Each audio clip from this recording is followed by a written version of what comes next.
In scene 2, Portia makes reference to the virgin tribute paid by Howling Troy. Analyze the mythical illusion.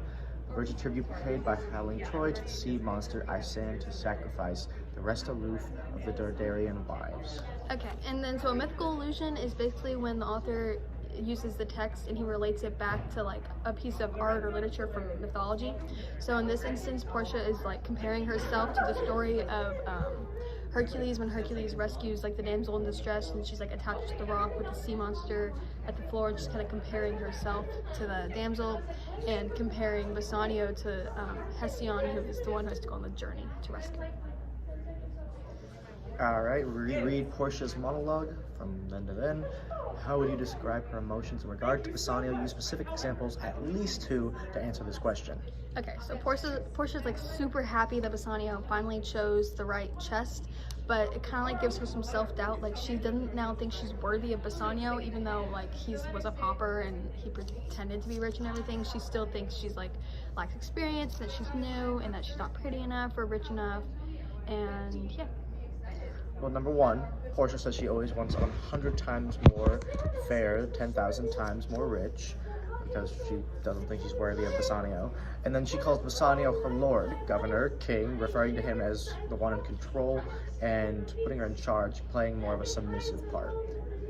In scene 5, analyze Lancelot's mythical allusion to Homer's The Odyssey, a book I did not enjoy, but provide text evidence so I know you recognize the allusion. Lancelot says, "Truly then, I fear you are damned, both by mother and father. Thus I shun Scylla, your father. I fall into Charybdis, your mother. Well, you are gone both ways." Basically, Lancelot, bright and happy as always, is saying that Jessica is screwed either way, because on her father's side, she's Jewish, and all Jews go to hell. And if she was on her mother's side, and her mother had an affair, and that Shylock wasn't actually her father, then she's damned because she's a bastard child, and her mother had her out of sin. So she's kind of screwed either way and gonna go to hell, because he's really happy.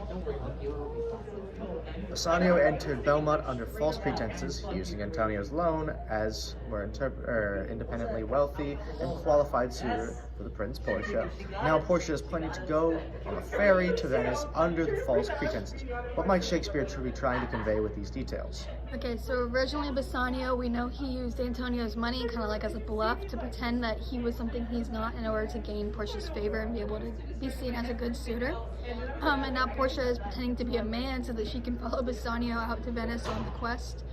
And I think that Shakespeare is trying to convey, just like with the social structures at the time, like a lot of people couldn't be who they were. Like you either had to be a man to travel, or like you had to be rich to get things, and just like that, like you had to achieve a certain social status or be a certain sex or race or whatever in order to get where in life. Why might Portia trust Lorenzo and Jessica, who are now outlaws for stealing from Shylock, to watch the house and the kingdom while she and Narcissa are gone to Venice? Consider what we know about Belmont versus Venice. Okay, so I think Portia is kind of like a sheltered little princess. So I don't, in Belmont, where like not a lot of bad things happen, like she hasn't really experienced the hardships yet of Venice. It's like her first trip out there. I don't think, she's not really thinking about her new kingdom or whatever, even though she just told Bassanio, she's like, I'll stay here, whatever. No, she's not gonna do that. She's gonna go out to Venice. And I think she's allowing Lorenzo and Jessica to do it, even though they're like outlaws for stealing from Shylock. She knows it was like for personal reasons. And I think since she's going out doing sketchy business, she's fine with some sketchy people watching her home, because like, what goes around comes around, you know what I mean? Okay, so the first motif we're going to be going over is "You knew well, none so well, none so well, as you of my daughter's flight." So this motif represents obedience to parents, because Shylock accuses Soleranio that he knows Jessica's plans and for running away, and that she's disobeying her father because she's leaving the family and she's causing shame or whatever. And this is brought up a lot because it was like a big thing back in this time period when Shakespeare wrote this. The other motif is from also scene 1, and it's "Let him look to his own bond. He was wont to call me a usurer. Let him look at his own bond." That is calling deception, the motif of deception. He talks about cheapness, yet himself has debt. Therefore you cannot condemn a man for something yourself does, but attempted to deceive their friend in believing that, he was the one that needed money, that he needed to be shared, that he needed to be deceived. Love you, Miss Lloyd.